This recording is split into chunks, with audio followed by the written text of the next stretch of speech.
So, I wanted to take a small break from larger reviews, especially because the next big game that I wanted to review was going to take a while to begin with, seeing as it's an RPG. In the meantime, I thought I could quickly get a video out on canceled games, and I wanted to mostly talk about projects that are actually playable to some extent. Don't worry, I'll hopefully have a review on another game next week, as opposed to what I originally planned. Now, to start, I want to bring up that if you want to look into any of the games I'll talk about today, you should easily be able to find information on them on Unseen64 and a handful of other websites. And any prototypes that you'd be interested in can be found on hiddenpalace.com. With that out of the way, let's look into a couple alternative timelines.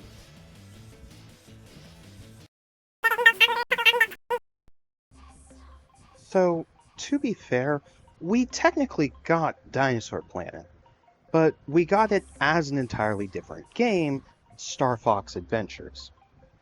A ton of people have talked about the development of this game and how it became the last Rareware game that was made for a Nintendo console before Microsoft bought them out. But for years, it was assumed we would never get to play this original version. However, sometime in 2021, someone was able to find and dump a copy of the game, which showed a good chunk of the game was playable, as opposed to, say, a level or two. And it even showed that the push to this game being a part of the Star Fox universe was before it shifted from the Nintendo 64 to the GameCube. It's funny to think about because this could have been an extremely impressive Nintendo 64 game had it been released. If I had to guess, they shifted to the GameCube because they wouldn't have time to finish it before the N64 stopped being supported. The downside is Star Fox Adventures ended up removing the character of Crystal outside of the opening of the game and trimming down some elements, whereas the Nintendo 64 version, while being a shorter game, still has a larger segment. Now, the game isn't completely finished, but fans have been working on making the game more and more playable. And I would recommend trying this if you are a fan of Zelda, because it is a very fun Zelda-like game. As for that, I also recommend trying Adventures. The finished product we got is genuinely a fun game, albeit not as fun as, say, other Star Fox games. Let's move on from a game that we did get in some form to one that was never officially released in any form. Propeller Arena Aviation Battle Championship, which is the full name, was an extremely arcadey dogfighting game. Think something like Ace Combat mixed with Mario Kart or Twisted Metal of the Sky. Now, it is definitely cartoony and even has unlockable planes you could use, including a balsa wood model plane and even a Dreamcast controller. This is a game that I personally recommend if people want to try a Dreamcast game. The problem is the fact that it never officially came out, so you'd have to use an emulator or burn a disc to play on official hardware. It is a shame because this game is genuinely fun. Now, why was this one cancelled? Well, it could be chalked down to two different things. The game was supposed to come out in 2001, and Sega had already started to leave the console market around the time the game was originally intended to come out. As for the other reason, well, the game was supposed to come out in 2001, and more importantly, around the end of 2001. And I'm pretty sure most people already know what happened. What didn't help was there was a stage in the game where you fly in a New York-style city, and one of the original covers was based on this said stage. Yeah, they probably didn't want to deal with a big controversy, so it makes sense as to why they canceled it. They probably could have removed the stage, but with it being a game about flying a plane, planned to be released so close to 9/11, Sega most likely took the safer option. The downside is it never got an official release in any way, whether it be in arcades or on a different console. Again, it is playable and fairly easy to find online, but the online multiplayer that was planned was never implemented, though outside of that, the full game is playable. Before I move on with it, I do have a reproduction copy, but my Dreamcast, unfortunately, is a model that cannot play burnt games. Go figure. This one is a bit of a weird one. Now, I wasn't able to find a whole lot of information on this game, even when I first learned of it about a decade ago. You play as a literal playing card, but instead of it being a card game, it's an action platformer akin to Zelda again. A good bit of the game is playable, and it definitely feels like it would have been a fun hidden gem had it been released. It was intended for a release in December of 2000, but was cancelled. I have no idea why, which is the biggest problem. I didn't even know it was being released by Midway until looking into the game for this video. It's an interesting game, but there's not much I can say about it when I can't find much info on it.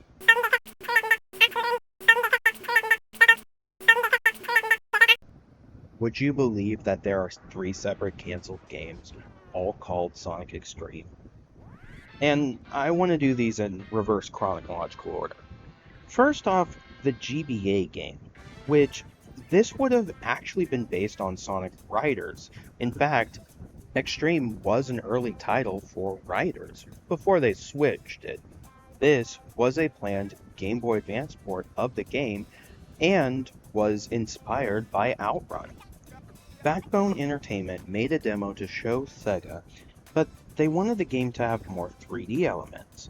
Unfortunately, Backbone didn't have enough time to make the game, so it was inevitably cancelled.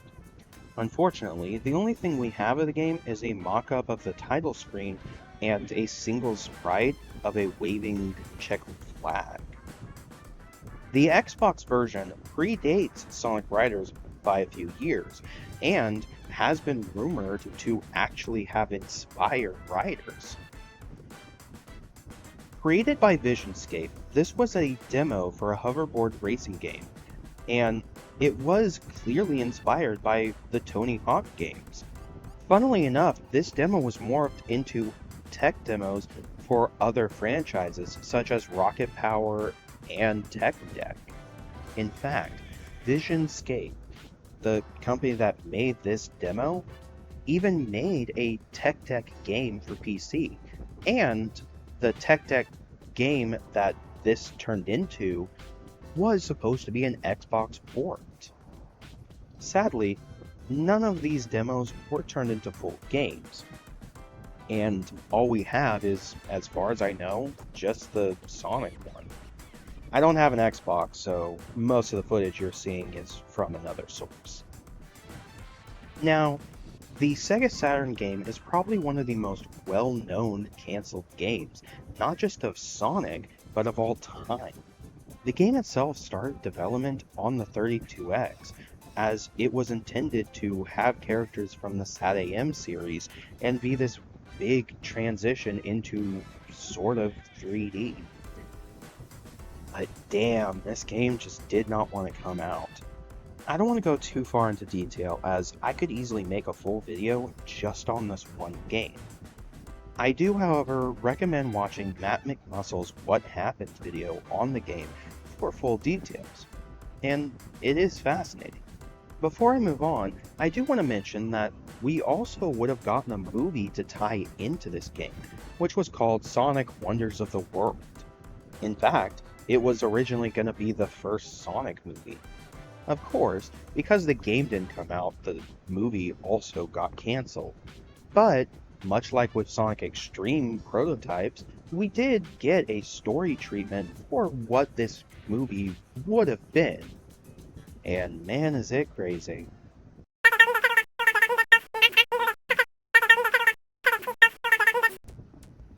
Here's another combo entry. Bionicle was a huge part of my childhood, like many kids who grew up in the 2000s. And when it was starting out, we were supposed to get two big games right as LEGO launched the theme. Those games were Quest for the Toa and Legends of Mata Nui, both planned for a 2001 release. Unfortunately, only the Game Boy Advance Quest for the Toa game was released.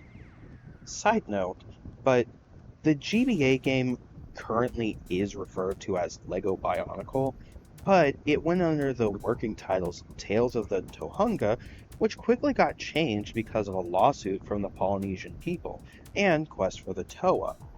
For convenience sake, I'm going to keep calling the GBA game Quest, but it is usually known as just LEGO Bionicle. Now, Quest for the Toa was originally supposed to be a prequel game for the bigger PC game, but unfortunately, it was cancelled. The reason for this cancellation fell on the fact that LEGO's management changed during development, and that some graphics cards couldn't easily run it. This was a problem when the game was meant to be for kids who couldn't get a high-end gaming PC at the time, or even ask their parents to get a graphics card. Because, trust me, if a kid doesn't know what a graphics card is, their parents most likely don't either. The game for a couple of years was a holy grail for Bionicle fans, especially because LEGO advertised it a ton around 2001. Fans at Biomedia Project and the Beaver House were able to get a very early version of the game that, over the years, they cleaned up and brought to a complete state, so you can easily play it. And if you are a fan of these old LEGO sets, I recommend giving the game a try, as it follows the original 2001 Bionicle storyline. Now, I don't have much to say about the other cancelled game. I'm mostly lumping it in because there isn't much information and it would make for an easy dual entry. When the PC game was cancelled, LEGO went with Argonaut Games to make a multi-platform Bionicle game that tied into the first movie. This is commonly known as Bionicle the Game. Argonaut Games had worked on a tech demo for a sequel based around the storyline from 2004, Legends of Mata Nui. But as far as I can tell, it was just a tech demo, though they did pitch a full game. LEGO most likely didn't want to make a second game, and it's a shame because I feel like this storyline could have had interesting ideas that easily could be turned into a cool looking game. Unfortunately, this tech demo is all we have, and all you can really do is just move around a bit. But, funnily enough, the tech demo is available on both PlayStation and Xbox, so there's that at least. So in the mid-2000s, Rare was re-releasing games that they had made on Nintendo systems onto the Xbox 360 as a part of Xbox Live Arcade. We got remastered versions of Banjo-Kazooie, Banjo-Tooie, and Perfect Dark. And around the launch of the 360, they fully remade Conker's Bad Fur Day, and we even got a new Perfect Dark. But there was going to be one game that they had worked on, but never got officially released. This was a special remaster of GoldenEye from the Nintendo 64. This remake, as some people put it, was done in a similar style to the Halo Anniversary remaster, complete with you able to swap back and forth between the new graphics and the graphics of the Nintendo 64 original, now with widescreen support and, to be fair, better controls. This remaster was completed and ready to be released, but the problem was the rights to both the game and the movie is so tied up in legal hell, even now, that they weren't able to release this version officially. Luckily, Rare, Nintendo, and Microsoft were able to re-release the original game on both Switch Online and Xbox, with it mostly being unchanged outside of at least giving it widescreen support and the Switch version allowing for online multiplayer because of the way that the Switch Online handles multiplayer. Now, luckily, the Xbox 360 version was leaked a little while ago and is playable on a modded Xbox and emulators. With the modernized controls, it is definitely the easier way to play the game. It is sad that we never got this version, especially because Rare had tried multiple times to re-release this. At one point, they had even planned to release it as a bonus for the Rare Replay collection, but they weren't able to sort out the rights in time. They had even made a behind-the-scenes video for the game that can be found on YouTube, which was meant for the collection, similar to other behind-the-scenes videos that they had made for the same collection. So, does anyone remember the Don Bluth movie Titan AE? As of now, it is the last movie he worked on, though he has been working on making a full Dragon Slayer movie. Development of that one's been slow, so as of now, we still have this. That's not fully important. What is the fact that Titan AE was supposed to get a video game adaptation around the time of the home media release. In fact, the game even got a demo made that you can get from, I want to say Pizza Hut. I didn't know. This demo only had 2 playable levels in the files. However, there were several levels that were completed and playable on the disc, just inaccessible. It's a shame because the game did seem interesting. Unfortunately, when the movie failed at the box office, the game was subsequently cancelled. Now, this is one of the few games on this list you can still technically get a physical copy of, though it will cost you a bit. Unfortunately, I don't really have much to say about this game, because I can't really find many details. However, there is a patch for the demo that allows you to access the levels that weren't accessible, so you can play at least what was finished. And side note, this movie gets a bit more hate than it deserves. It's not bad, not great, but it's a fun sci-fi flick. Okay, this one just kinda saddens me, because Star Wars Battlefront was a big game when I was growing up. Now, I was never really good at the game myself, but I enjoyed it. And granted, can't really get good at a game when not only do you not own it, you don't even own any of the consoles it's on. In the late 2000s, Free Radical of Time Splitters fame was working on a third entry to the series, complete with an original story that followed 2 clone troopers through the Clone Wars and all the way to the original series. Honestly, I don't remember where this story is supposed to end. Now, luckily enough, the story was reused for the PSP game Battlefront Elite Squadron, so we do know that the story was used in some fashion, and a prototype of the 360 version was leaked a few years back. Admittedly, I don't really have a lot to talk about with this, but part of it is more I admittedly forgot to do research on this one, so I am sorry about that. Now, I remember looking up canceled games a ton in the 2010s, and remember seeing this one come up a lot. In the early 2000s, Marvel had many games, TV shows, and movies based on their properties. Hell, they wanted to make a cinematic universe years before Iron Man finally succeeded. Now, they had a few games that were more based on the comics or even did their own thing, and this would have done that. They had Matt Murdock swinging through New York in a similar fashion to the Webhead, as well as having him grind rails in a similar way to the Tony Hawk games of the time. Now, part of the problem with this game is Sony and Marvel were butting heads on how the game should be. With deadlines looming, they ended up canceling the project.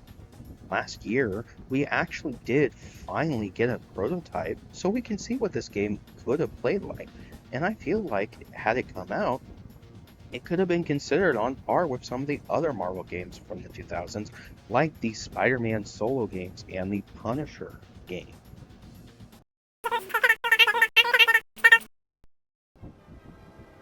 Another superhero game, and another movie tie-in that got canceled. In the 2010s, around the time that the Dark Knight trilogy was going strong and Superman was starting to get his new reboot, George Miller of Babe and Happy Feet fame was working on a Justice League movie. This would have been nearly a decade before the team would officially be seen on the big screen. Alongside this movie, a game was being made to tie into it. The downside is, when the movie ran into issues, the game was on rocky footing as well. Now, the game itself was nearly finished from what I remember, and all they really need to do was finish up the cutscenes, if the prototype that leaked was anything to go by. It's even more unfortunate as the team that was working on this game even reworked it to be a standalone game. But Warner Brothers still ended up canceling it after the movie fell under. One upside, though, is the team that worked on it was later able to use the work on Green Lantern Rise of the Manhunters, which was a tie-in to the Green Lantern movie. So at least the work did completely go to waste. I haven't played that one, so sound off in the comments if you have and if it is any good.